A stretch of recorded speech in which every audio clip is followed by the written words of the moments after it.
Buen día a todos los que no pude saludar.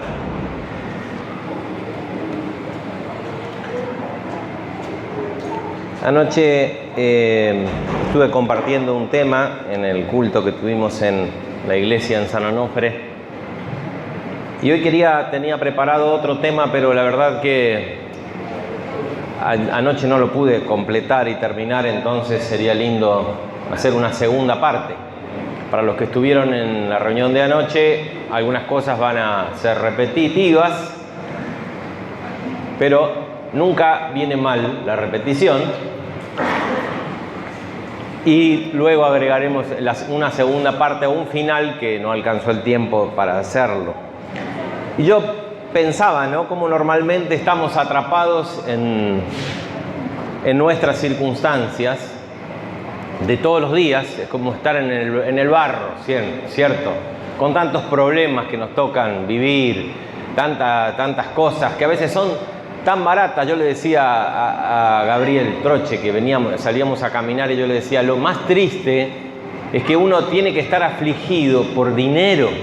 Eso es triste, va muy barato, muy berreta, digamos, ¿no? Si uno pudiera estar afligido por cosas más, no sé, por un hermano, por la situación de la iglesia, por la situación de los jóvenes, o afligido porque Dios pone una aflicción profunda y que nos lleva a ayunar y a reunirnos y a orar, eso vale la pena. Pero estar afligido por cosas tan baratas como el dinero, y sin embargo estamos afligidos porque vemos cómo los precios suben y cómo el dinero no alcanza y nos afligen. Y así puede ser por enfermedades y por tantas cosas.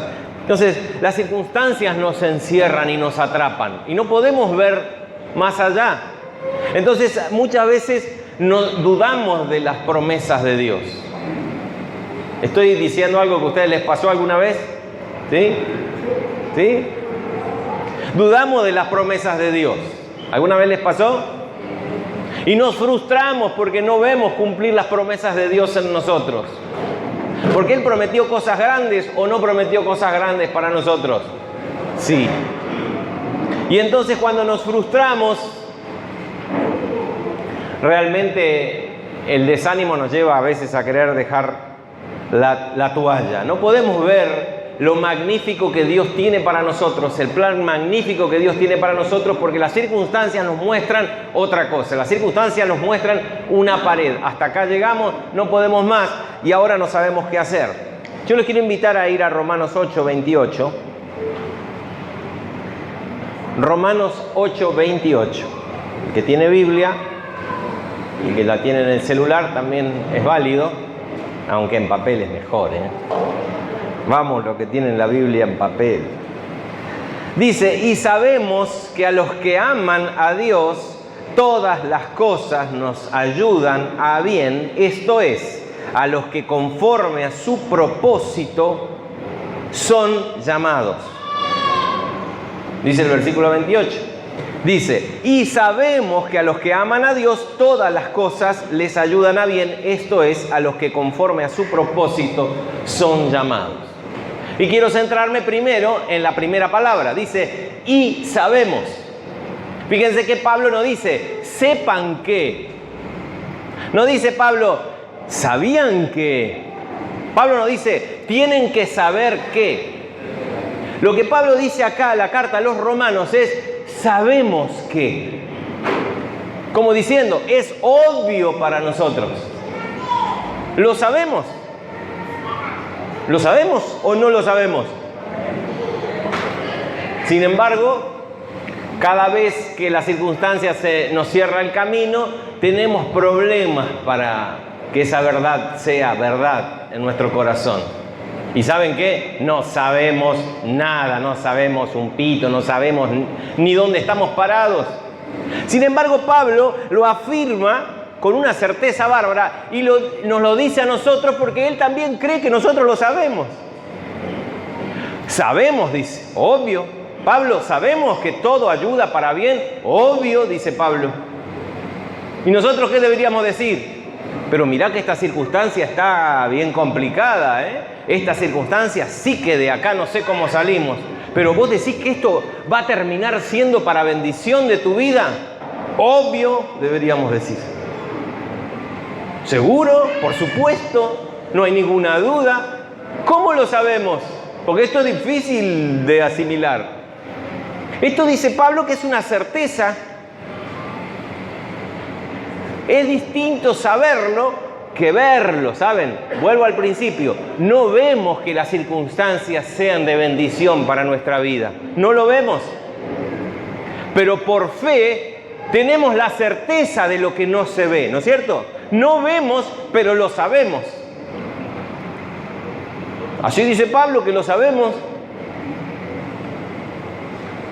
¿Qué pasa? ¿Qué sabemos? Que a los que aman a Dios. Hay una condición ahí. A los que aman a Dios. No a los que le dan la espalda a Dios o mezquinan el corazón para Dios.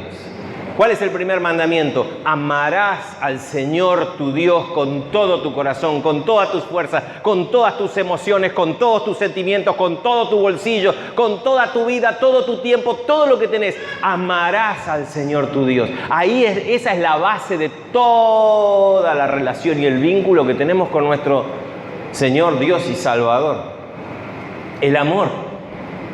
Los que amamos a Dios, los que hemos llegado a tener ese privilegio que se nos ha sido dado, porque no cualquiera puede amar a Dios. Dios nos regala porque le amamos a Él, porque Él nos amó primero, fíjense cómo es, ¿no? Él nos ama y nos regala la posibilidad de amarle, y cuando le amamos, entonces sabemos. ¿Qué sabemos? Que sea lo que sea, todas las cosas ayudan a bien. Y cuando digo todas las cosas, me refiero a todas las cosas. ¿Saben qué son todas las cosas? Todas las cosas. ¿Y esta? Todas las cosas. ¿Y esta enfermedad, que es una enfermedad que nos va a llevar a la muerte? Todas las cosas ayudan para bien. Mamita, que hay que descansar en Dios. Hay que aprender a descansar en Dios para afirmar esto, ¿eh?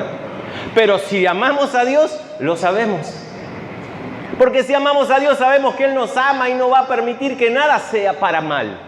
Pero ahora me quedé sin esto y ahora perdí aquello, todas las cosas. Pero y las macanas que me mandé y los pecados que cometí, que tienen consecuencias irreparables, también te arrepentiste. Hoy podés sentir que amás a Dios, entonces Dios va a transformar inclusive todas esas desviaciones a tu favor.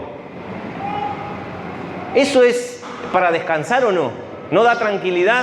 Aunque uno no vea nada, ¿no? Por fe tenemos la certeza de lo que no vemos. Sabemos que todas las cosas ayudan a bien. No termina acá el versículo, dice, esto es, y nos explica, esto es,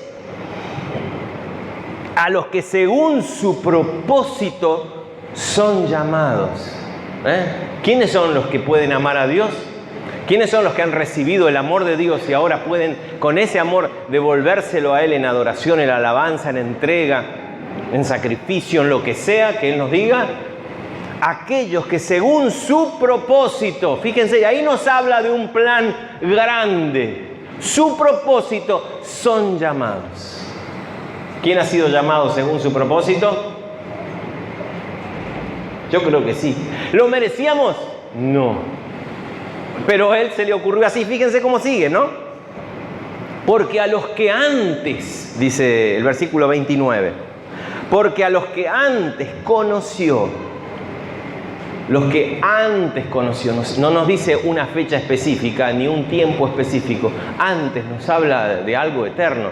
No nos olvidemos que nosotros en nuestra cabeza, porque estamos dentro del tiempo y el espacio, la dimensión de tiempo y espacio, todo tiene que tener un antes, un presente y un futuro. Para Dios no, Dios no está en el tiempo. Para Dios siempre las cosas es así. Por eso dice, yo soy el que soy, yo soy.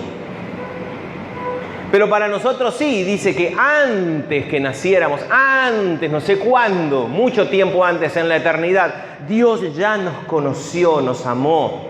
Y cuando habla de conocer, se refiere a que estableció un vínculo fuerte con nosotros, ¿no? Dice Jesús, yo soy el buen pastor y yo conozco a mis ovejas. Yo las conozco y mis ovejas me conocen a mí. Habla de un vínculo fuerte, de afectuoso, un vínculo de amor, otra vez. Y a los que antes Dios conoció, también los destinó previamente. Los predestinó, los destinó previamente. O sea, los conoció, nos conoció y dijo, este ya tiene un destino.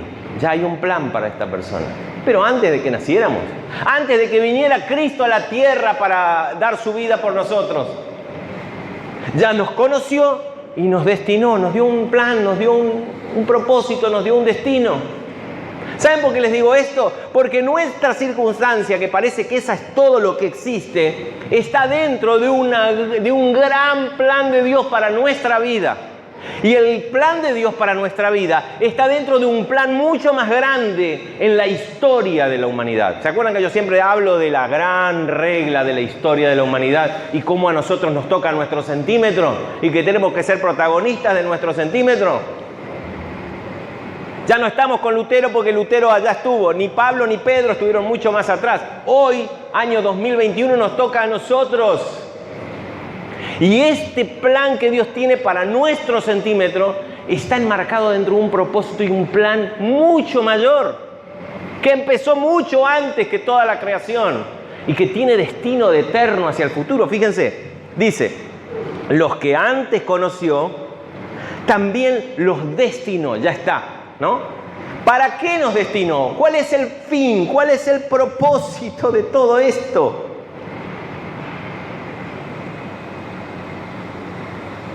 Para que fuésemos transformados a la imagen de su Hijo.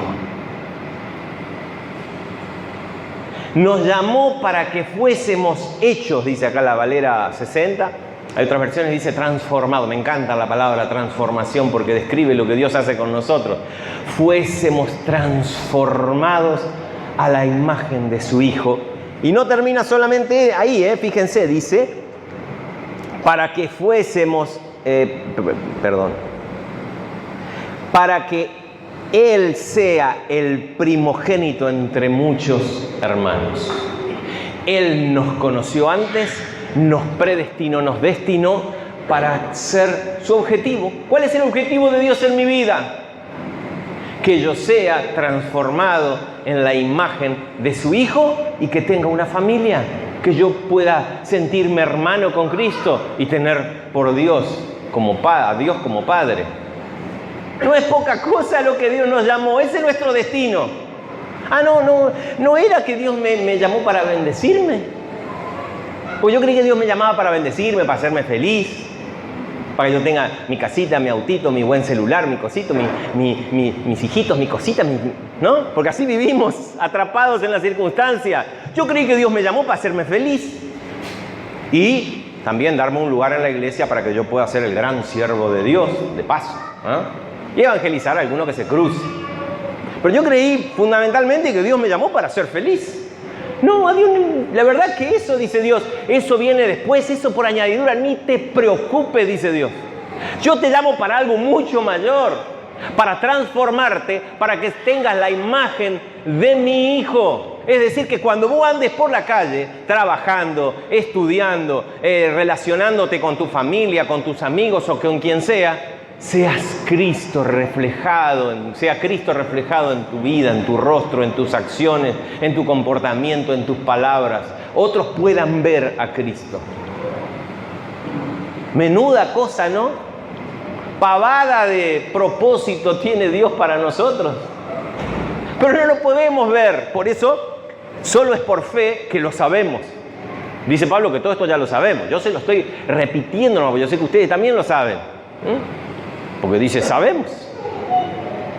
Menuda cosa que normalmente estamos nosotros atrapados en la circunstancia y decimos, Dios me falló, porque no pude esto, porque no pude llegar al cosito, porque no pude lograr aquella meta, aquel sueño, aquel deseo. Dios, pero Dios no nos llamó. Todo su propósito eterno es para algo inmensamente, magníficamente mayor y más grande y más allá de lo que podemos desear. Menos mal que Él conoce nuestra condición, sabe de nuestra ignorancia y oscuridad y nos tiene tanta paciencia. Yo creo que a veces se debe matar de risa el Señor. Como cuando nosotros vemos el comportamiento de un chiquito, ¿vieron? Y lo tomamos así, bueno, ¿qué va a hacer? Tiene 2 años. Está aprendiendo a hablar y dice cada pavada. Nosotros vamos y oramos y reclamamos y Dios nos acaricia y nos consuela y nos recibe.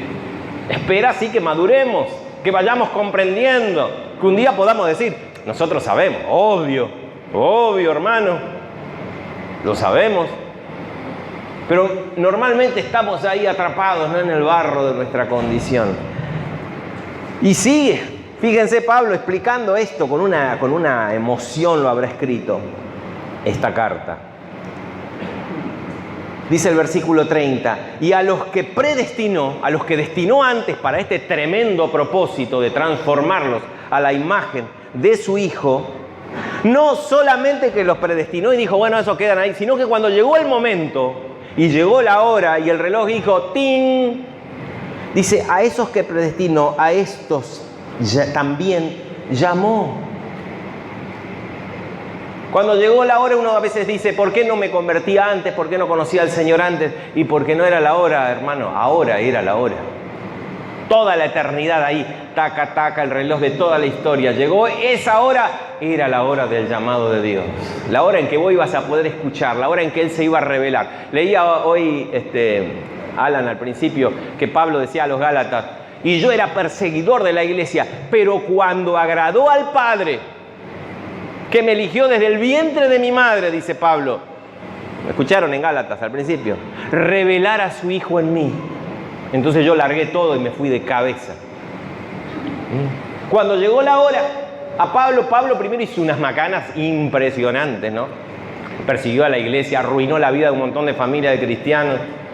Y Dios lo transformó todo para bien. Estaba planeado así. Había que sacar a todos los cristianos que estaban cómodos, felices y contentos amontonados en Jerusalén. Hubo un desparramo por esa persecución que inició Pablo contra los cristianos, que desparramaron cristianos por todos lados y la iglesia se creció y avanzó. Pues estaban todos cómodos, viviendo juntos, a nadie le faltaba nada, dice así, nos relata Hechos, que estaban todos contentos, vendían las casas, vendían sus propiedades para que nadie le faltara nada, todos contentos los hermanos. Y vino una persecución en manos de Pablo cuando era Saulo. Y hubo un desparramo, perdieron negocios, perdieron familia, perdieron propiedades, todo desparramado. Y donde fueron predicaron y el evangelio se desparramó impresionantemente. Todo terminó para bien. Y Pablo, postrado, humillado, terminó siendo el evangelista para los gentiles, ¿no? El apóstol de los gentiles. Así que cuando llegó el momento los llamó. Y a los que llamó, dijo, vení para acá. Nos llamó desde la mugre, ¿no es cierto? Estábamos todos enchastrados. Así que nos dio un buen baño. Dice que a los que llamó a estos justificó. Nos perdonó, nos lavó de nuestros pecados. Nos levantó de donde estábamos. Nos puso en categoría de hijo. Nos puso un anillo en la mano. ¿Se acuerdan la parábola del hijo pródigo? E hizo una gran fiesta porque llegó la hora y un pecador llegó a casa otra vez, a donde pertenecía siempre, porque para eso estaba elegido. Y a estos que justificó, a estos también glorificó. Fíjense cómo habla en pasado, algo que todavía no sucedió, porque para Dios ya estamos terminados, hermanos. Sí, pero yo estoy acá trabado con esto, con aquello. No se preocupe. Busque a Dios, busque amarle a Dios cada vez más. Ponga su corazón en sus manos, su vida en sus manos, y Él va a transformar todo porque, ¿sabe? Ya está terminado para Él. El que comenzó la buena obra la va a terminar. Él no es una persona que dice una cosa y después se arrepiente o se aburre. Él va a terminar lo que tiene planificado para su vida. Y le aseguro que es algo grande. ¿Bien? Cuando Pablo termina el versículo 30, en el 31 dice, ¿qué podemos decir, hermanos, ante todas estas verdades? Que Él nos conoció de antes, nos predestinó para esto, nos llamó, nos perdonó y nos está transformando a la imagen misma de su Hijo. Y nos glorificó ya, sabemos que nuestro fin es pertenecer a la familia de Dios por la eternidad. ¿Qué podemos decir? ¿Vamos a estar reclamándole a Dios porque no nos dio? eso que creemos que necesitamos o que estamos necesitando? Todas las circunstancias, las peores y más grandes necesidades o circunstancias malas pueden ser transformadas para nuestra bendición. ¿Lo sabemos o no lo sabemos? ¿Lo sabemos o no? No se escucha, ¿eh? A ver. Lo sabemos. Entonces, no le diga a otro, dígaselo a sí mismo. Yo ya lo empecé a practicar. Cuando empieza con la quejadera, todas las cosas, esta es imposible. Todas las cosas van a ayudar para bien y van a terminar en bendición. Lo sé. Sí, pero fíjate, sí, yo sé que no se ve, pero lo sé. Porque así lo dice Dios. Y Él me ama y es mi Padre y yo lo amo, ¿no? Asegúrese de estar en conexión, de que su corazón esté en conexión con el corazón de Dios, en amor, ¿cierto? Dice, ¿qué pues diremos? Dice Pablo. Si Dios es por nosotros, si Dios está en control de mi vida, si Dios es el que organizó la fiesta y organizó todo esto, ¿quién contra nosotros entonces? Dice Pablo. ¿No les parece maravilloso? Dice Pablo. ¿Qué pues podemos decir? Si Dios es el que está con mi vida está en sus manos, ¿quién puede? Ah, sí, pero mira, ese te ganó, acá perdiste, acá. No, pero no estamos hablando de eso, estamos hablando del futuro glorioso. Nada va a interrumpir eso, inclusive si me toca dar la vida, y que no tengo ganas todavía. Pero si me toca, Él sabrá por qué. Y cada circunstancia que me toca, Él sabrá por qué. Ayer veíamos el caso de Pablo y hoy quiero ver otro caso que es el caso de Abraham, ¿no? Perdón, me falta un versículo más que quiero leer antes de ir a Abraham y lo vamos a ver rápido, les prometo. Abraham, cortito. Dice, ¿quién contra nosotros? Dice Pablo, el que no escatimó, no mezquinó ni a su propio hijo, sino que lo entregó por todos nosotros, ¿cómo no nos dará con él también todas las cosas? ¿Qué nos vamos a preocupar de cositas? Por eso Jesús dice, no busquen el reino de Dios y su justicia, porque lo demás viene por añadidura. Eso, ¿cómo no nos va a dar todas las cosas también? Si nos da su propio hijo, ¿cómo no nos va a dar todas las cosas? Es para ponerse de pie, no se ponga, digo, en el corazón. Mañana póngase de pie en el corazón y decir, me paro ante cualquier adversidad, cualquier desafío que tenga por delante. Me pongo de pie en fe y digo, todo va a salir como Dios quiere que salga. De seguro que no me va a gustar. De seguro que no voy a estar de acuerdo. Pero si es su voluntad, entonces es para mi bien. Porque el diablo viene así. ¿Cómo? ¿No te dijo Dios que te iba a bendecir? ¿Cómo? ¿No te dijo Dios que nunca te iba a faltar nada? ¿Cómo Dios no te dijo que te iba a proteger? Y ahora viene el diablo, así vino en el Edén y así anda siempre, ¿no? Como ¿acaso Dios no te dijo? Y nosotros empezamos, sí, tienes razón, Dios me dijo y no cumplió.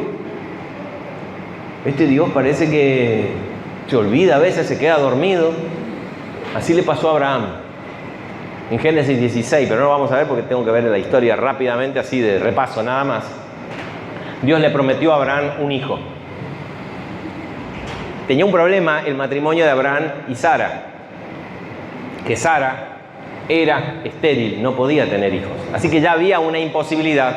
Pero Dios le prometió igual, vas a tener un hijo. Pero no era tan importante, era importante para Abraham. Pero lo importante del hecho era que en este gran plan de Dios, nuestro Salvador, el Señor Jesucristo, iba a venir de esa familia, de ese linaje. Entonces le dijo, mira, en tu descendencia van a ser benditas todas las naciones de la tierra, incluyendo Argentina, incluyendo la provincia de Misiones. Amén. Entonces le dijo, mira Abraham, tú vas a tener un hijo y a través de los hijos de ese hijo que se van a desparramar y van a ser como la arena del mar, va a venir el Salvador y van a ser benditas hasta Posadas y Garupá. Y todos los que estemos ahí, San Onofre, todos. Amén. Eso era lo lindo. ¿Y saben qué? Siempre que Dios nos promete algo, decimos amén o no. Nos emocionamos o no. Venimos acá, ay, el Señor me habló y me dijo, y estamos, y todos aplaudimos porque lo que Dios le dijo. Pero por mi experiencia yo siempre pienso, digo, ay, pobre lo que le viene ahora, ¿no? Pobre lo que viene ahora. Porque Dios habla, pero para llegar ahí hay todo un proceso, porque generalmente no estamos preparados para... Nosotros ya queremos de enseguida. Así que Abraham lo creyó, se emocionó y dijo sí, y creyó a Abraham. Y le fue tomado por justicia su fe. Pero pasó el tiempo, pasaron los años, y Abraham se empezó a marchitar, y Sara también.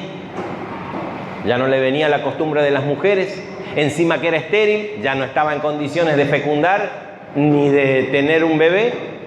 Se estaba complicando porque los años pasaban y pasaban. Entonces Sara se desesperó porque la mujer en ese entonces se creía que si no tenía hijos era menos mujer. Y dijo, Abraham, vamos a hacer algo. Y había una costumbre que en esa época había esclavitud. Entonces, si uno tenía una mujer tenía una esclava personal, si esa esclava tenía un hijo sobre las piernas de su ama, ese era como que era el hijo de la dueña, ¿no? Así que le dijo a Abraham, vamos a hacer una cosa porque ya vamos a tener que tomar la última medida porque se ve que Dios se olvidó. Se ve que Dios, no sé qué pasó acá, pero Dios... La promesa de Dios, vos me dijiste. Sí, Dios me dijo. Hicimos un pacto con Dios, partimos un animal y toda la historia. No. Algo pasa que no está funcionando, se nos acaba el tiempo. Hay una pared y estamos arrimándonos a la pared y ya después no hay más nada. Así que esta noche vas a dormir con Agar, que es mi esclava, y ella después va a tener su hijo sobre mis piernas y va a ser como nuestro hijo. Y ese va a ser el descendiente. Y Abraham no estaba muy convencido, pero al final lo hizo porque yo tengo la experiencia de que yo mando en mi casa cuando me dan permiso nomás. No por mi señora, sino porque tengo otras 3 mujeres también en mi casa. Entonces Abraham hizo así, según esa cultura y esa costumbre, y cuando Agar estaba ya con la pancita así, pasaba por el frente de su ama y le hacía el pito catalán. Vieja arrugada, estéril, nunca vas a tener hijos, yo voy a tener hijos de tu marido. Así que se enfureció Sara y le dijo a Abraham, échame a esta mujer de acá. Y Abraham, como también era un buen marido, la echó. Y anduvo vagando por el desierto, casi murió. Y Dios le habló a Agar por medio de un ángel, le dijo, volvé con tu ama y sé sumisa. Y yo voy a bendecir a ese hijo que traes en el vientre porque era pariente y hijo de Abraham. Así que estaba obligado Dios a bendecirlo. Fíjense cómo metieron la pata estos 2 muchachos. Y Dios transforma y sigue volviendo a transformar. Yo les contaba de que escuché una vez un predicador que hizo una comparación que a mí me cayó bien, me gustó. Donde Dios y el Espíritu Santo es como un GPS, ¿no?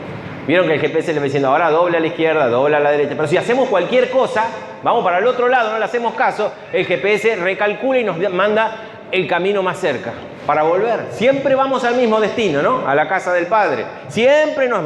Y volvemos a irnos para el otro lado y el GPS nos recalcula el camino más corto a la casa del Padre. Porque todas las cosas terminan ayudando para bien. Todas las cosas, Dios las transforma. ¿Podemos evitar heridas? ¿Podemos evitar errores? Sí, buscando la voluntad de Dios, porque todas estas circunstancias... ¿Saben? Después nació Ismael. Cuando Ismael nació, tenía 13 años, Dios le dio milagrosamente el hijo prometido, Isaac. Cuando Abraham ya no tenía ni por las tapas la posibilidad de tener un hijo, y menos Sara. Cuando vino el ángel y dijo, ahora se va a cumplir el tiempo, Sara se rió porque dijo, ahora venís, esto es un chiste, ¿no? Sin embargo, Dios le dio ese hijo porque Dios quería, el propósito de Dios era que su descendiente, el Salvador, el Cristo, Iba a venir de esa descendencia, pero ojo que nadie se arrogue el derecho de decir yo tuve algo que ver. Nació el Salvador porque podría decir Abraham yo porque era un hombre viril y fuerte, o Sara alguna dote maternal. No, todo tiene que ser milagroso porque todo tiene que ser probado de que es obra de Dios. Acá no podía intervenir que yo pude, yo soy, porque yo tengo esas capacidades. A Dios no le interesa. Vos tenés capacidades, Dios te va a pasar por un desierto hasta que entiendas que lo que importa es que Él va a hacer la obra.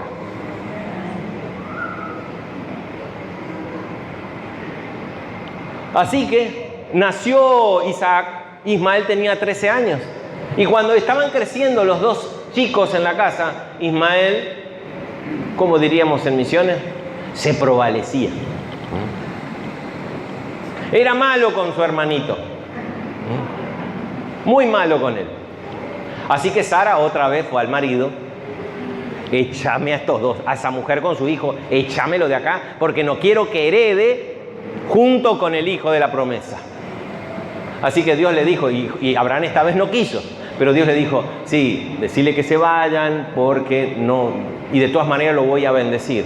¿Saben quiénes son los descendientes de Ismael? Todos los árabes. ¿Saben quiénes son los descendientes de Isaac? El pueblo de Israel. Eternamente enemigos, ¿no? Hasta hoy. Odio hay entre esas dos naciones. Fíjense dónde terminó la pequeña falta de fe que tuvo Sara y tuvo Abraham que colaboró. Terminó en un desastre hasta hoy, que tenemos todo el tiempo guerra entre todos los países árabes e Israel. Y bombas y esto y terrorismo. ¿Podía haber evitado esto? Y capaz que sí, pero Dios lo transformó para bien porque de todas formas el Salvador vino, su plan se cumplió y acá estamos nosotros.